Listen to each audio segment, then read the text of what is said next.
Bem-vindos à terceira parte de A Arte da Guerra. Como dizia antes, embaixador, para lhe pedir que comente como vão ser, ou como espera que venham a ser, as eleições do próximo domingo na Alemanha, sendo aparentemente mais que certo que tudo indica que terá que haver, não só pela votação em si, mas também pela disponibilidade de líderes, terá que haver uma grande coligação ao centro entre social-democratas e democratas cristãos, sendo que aparentemente o melhor seria ainda os verdes também tomarem parte nesta coligação, porque aí o problema da maioria absoluta ou relativa estaria resolvido.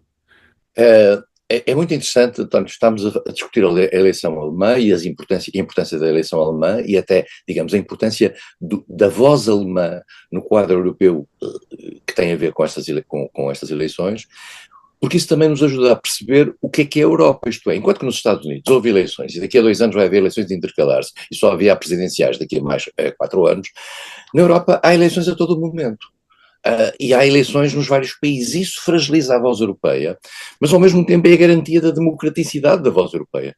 Quer dizer, os países europeus dentro da NATO, dentro da União Europeia, tomam as suas posições em função das maiorias que os seus parlamentos e as suas eleições em diversos momentos vão dando. Diz-se, mas isso é pena que não façam todos no mesmo dia. Pois, mas cada um tem a sua Constituição, tem a sua lógica interna, e essa digamos, a riqueza e a fraqueza dentro da União Europeia.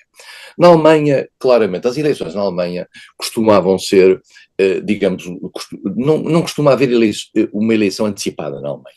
E estas eleições estavam previstas para o dia 28 de setembro de 2025 e foram antecipadas para o dia 23 de fevereiro de 2025 por decisão do chanceler alemão, Olaf Scholz, que vai perder o poder. Tudo assim o indica, como o António disse. Em princípio, será a CDU, que já era da senhora Merkel e no passado de vários primeiros-ministros alemães, que vai que vai ganhar as eleições ou que vai ter mais votos nas eleições. As sondagens apontam que neste momento está à volta de 30%, o SPD, o Partido Social Democrata, está à volta de 17%, depois os verdes estão cá embaixo, digamos, numa lógica de 7%, mas é preciso perceber que no meio disto tudo, com cerca de 20%, está um partido de extrema-direita, a AfD, que está a subir claramente, embora quer a CDU, os cristãos-democratas, quer o SPD em particular, digam que não fazem com ele qualquer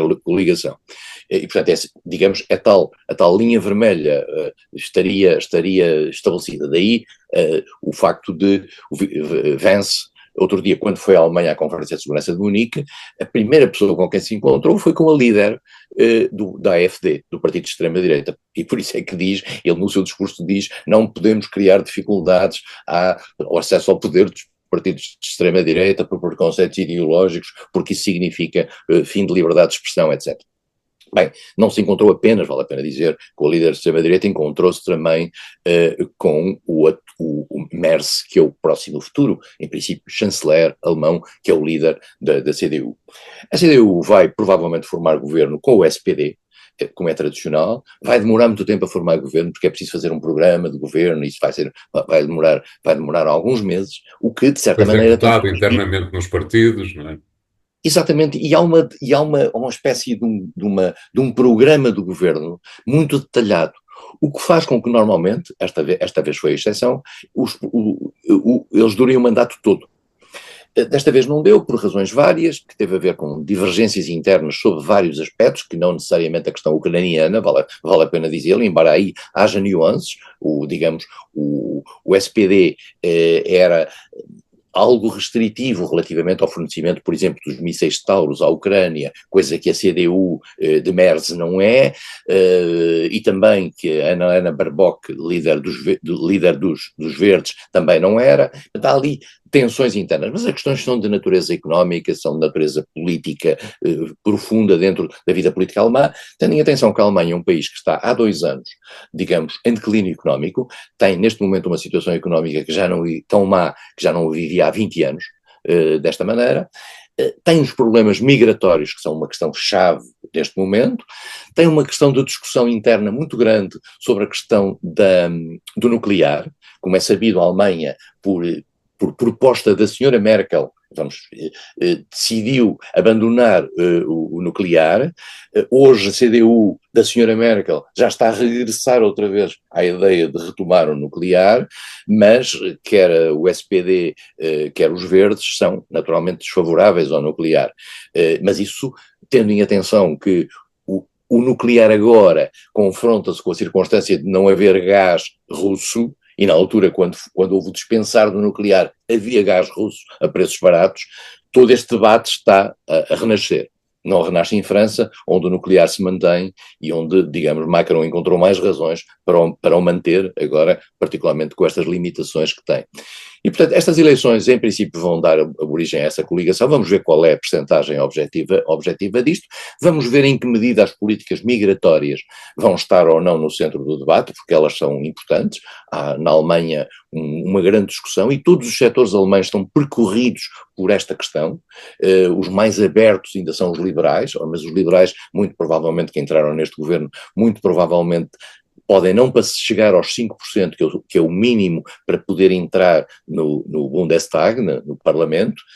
Há uma outra maneira de entrar no Bundestag, que é com menos de 5%, mas ganhando três constituencies. É por isso que, por exemplo, um partido como a CSU, que é a ala bávara do Partido Social do Centro-Democrata, Cristão-Democrata, tem muitas constituencies e entra no Parlamento automaticamente, mesmo que possa não ter os 5%. E, portanto, há aqui o mecanismo eleitoral alemão, é um mecanismo bastante complexo, que permite, digamos, compensar as disfunções dos métodos tradicionais de representação política através de umas compensações que a própria Constituição prevê, mas que também foram alteradas no passado. Portanto, a Alemanha vai definir-se sob o ponto de vista político neste quadro europeu de grande tensão com os Estados Unidos lentamente. E isso, de certa maneira, como eu dizia há bocadinho, dá a Macron a possibilidade de mostrar, aparentemente, o que quer valer no plano internacional. Diria, embaixador, que quem quer que ganhe, a primeira preocupação virá sempre a ser o relançamento da economia, depois exatamente de 2 anos em que o PIB apresentou crescimentos negativos.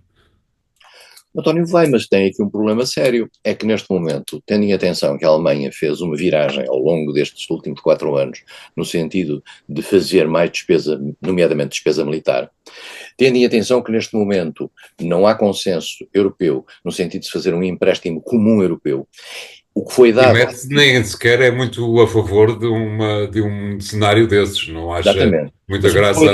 o que foi dado aos países foi a liberdade dada pelo Banco Central Europeu e pela Comissão Europeia, a liberdade de poder, digamos, fazer dívida que não conta para o Pacto de Estabilidade e Crescimento só para as questões de defesa.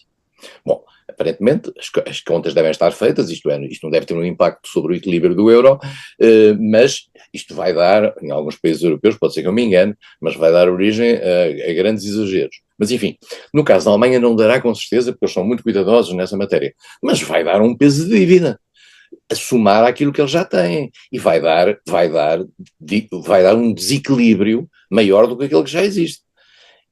É que nós temos que perceber uma coisa, há uma coisa que mudou na Europa radicalmente com este congelamento da relação com a Rússia, que foi o peso da energia. O peso da energia, que é fundamental para a competitividade da economia alemã, subiu extraordinariamente e agora, digamos, isso vai ter repercussões na capacidade da economia alemã dar um salto. E agora perguntamos-nos, e como é que isto vai ser nas relações com os Estados Unidos, nas relações económicas com os Estados Unidos, nas vantagens que tem? E será que a Alemanha vai conseguir manter aquilo que tem no seu relacionamento com a China? Que é um mercado importantíssimo para a Alemanha? Ou será que vai haver uma tensão com a China? Como é que é? Como é que vamos funcionar? Como é que isto vai... Será que a China vai outra vez recuperar, a boa vontade dentro da Europa? Vale a pena acabar esta conversa dizendo o seguinte: outro dia, quando nós vimos a Europa muito preocupada por não ter um lugar à mesa na conversa entre os americanos e os russos, na questão da Ucrânia, a China faz um comunicado a dizer que achava que a Europa deveria ter um lugar à mesa nesta conversa. O que é espantoso, mas ao mesmo tempo significa que a China está a passar as mãos pelas costas da Europa e, portanto, na tentativa de ganhar alguma coisa desta tensão entre a Europa e os Estados Unidos. Claro, é um assunto que iremos com certeza acompanhar, esse da China, da relação entre a China e a Europa, entre a Europa e os Estados Unidos, mas para a semana está fixado o primeiro dos temas, que é exatamente o da eleição na Alemanha. Obrigado, embaixador. Continuem a ver o programa Arte da Guerra nos sites do Jornal Económico e para a próxima semana cá estaremos com novos temas. Obrigado, até lá.